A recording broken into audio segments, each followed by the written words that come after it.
Hello, this is Lady Boulay, and I hope you're having a marvelous day. Thank you for your support.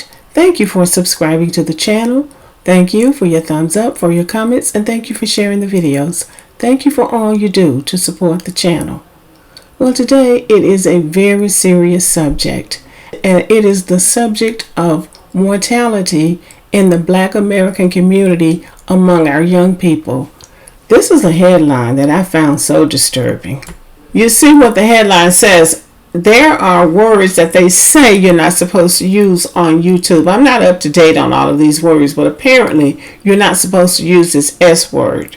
But it says there's a S word crisis among young Black people, and nobody knows exactly why. And it goes on to say that according to the Centers for Disease Control and Prevention, in 2020, one person died by this method every 11 minutes in the United States. More make an attempt and even more ponder about it. For quite some time, this has been a widespread issue in America, but it's becoming increasingly prevalent among young Black people. And I personally know of a couple of cases myself of young Black, mostly men, who have decided to take this route. And people say, well, nobody knows why. And I think there are a couple of reasons why. We raise our young people to be optimistic, to be innovative, many of us do, to believe in themselves, to believe in the American dream, but they still come up against this brick wall of hatred, people hating them when they haven't done anything, people hating them when they've done the best that they could do, people hating them just because they're who they are. And some of our young people don't know how to handle that. Because I don't know why. I don't know if it's that we haven't given them enough foundation, or if it's because we were more boxed in than they are. And so we kind of got it. But they have more opportunities. The path is broader for them to live in. And sometimes they think they can live in that world and not experience some of the things that we experienced in the past. And we probably don't do a good enough job of teaching them because we don't realize that they've gone way beyond what we were able to do in some cases. And you try to teach them to pull back, and sometimes they rebel against you. Oh no, that was when you were growing up. Our time is different now. And then they come up against that. Now that's what some of them do.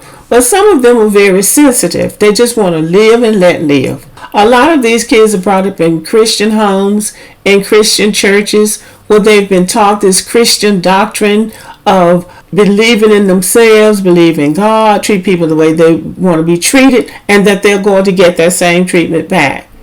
And they don't. And sometimes they get depressed. They get discouraged. They have pressures and stresses of life just like everybody else, and they just give up.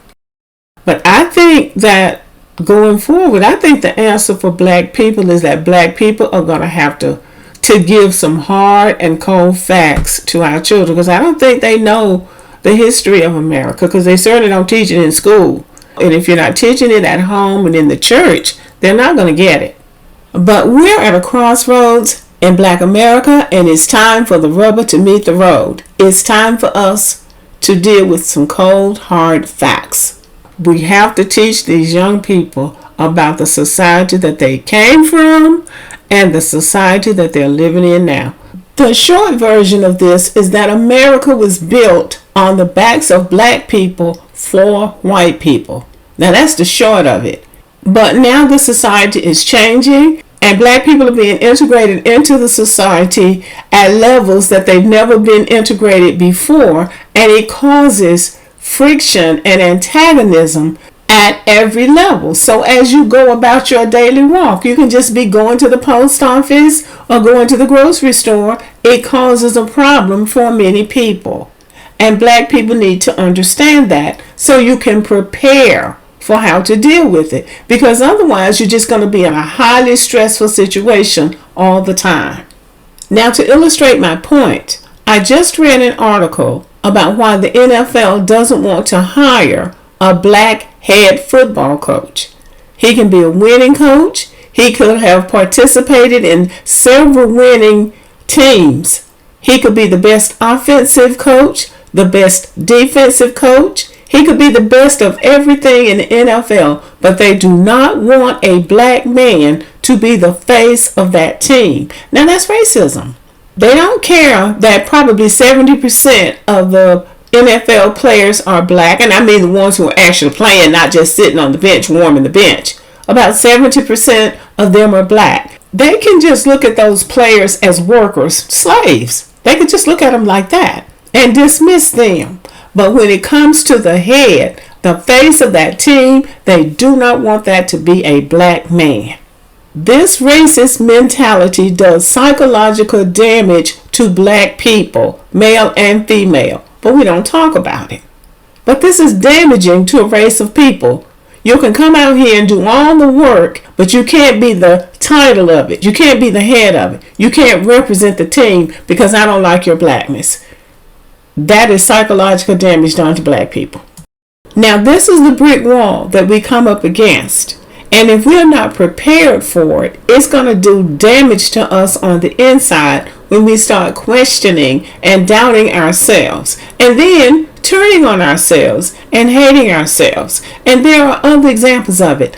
Oscar so white. You'll have a black person who has turned out great performance after great performance after great performance. And then they have the best actor or the best actress going to somebody you barely even heard of. And that's why black people keep saying Oscar so white. Same thing with the Grammys. Beyonce has had a hit album every time she has released an album. It's been number one.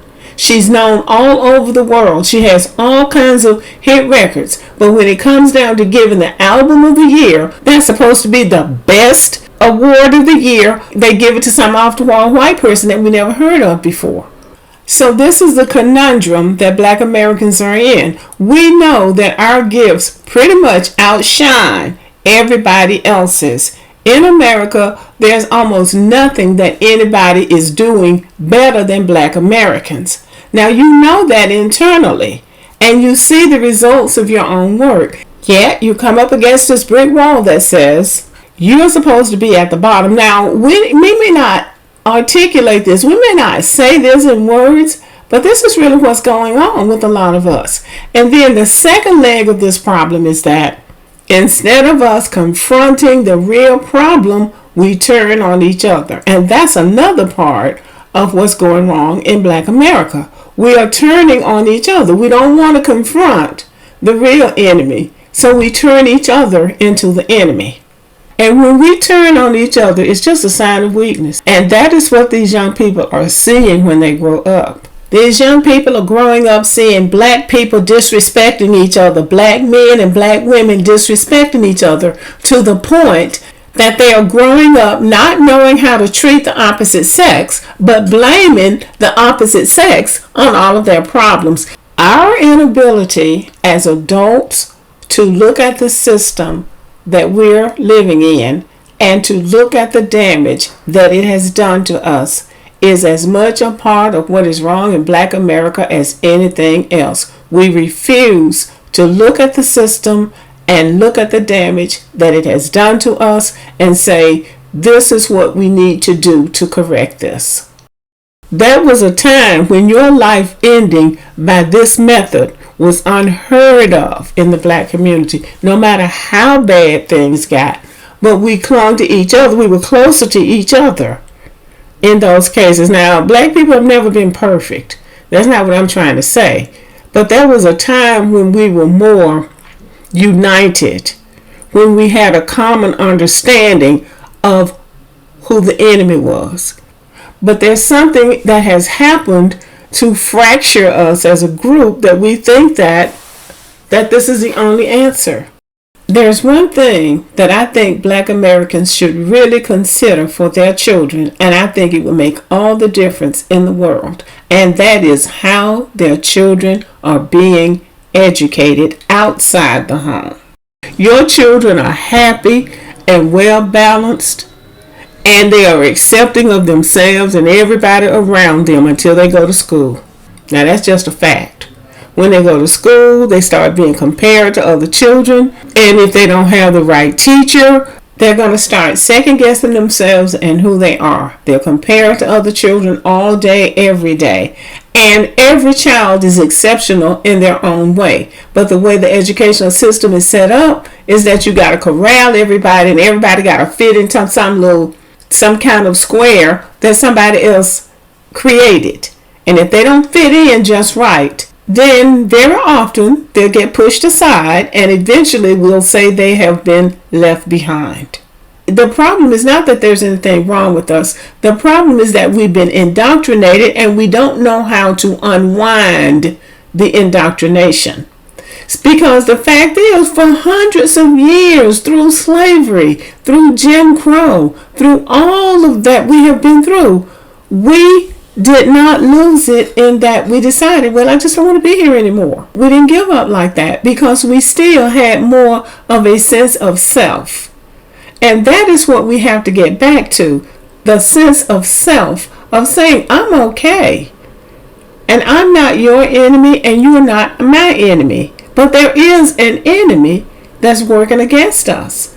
That is the way we're going to heal. We have to recognize who we are in relation to who everybody else is. And it begins with dismantling the indoctrination that we have had. We have to dismantle the indoctrination and come back to our center and come back to ourselves and realize there is nothing wrong with us.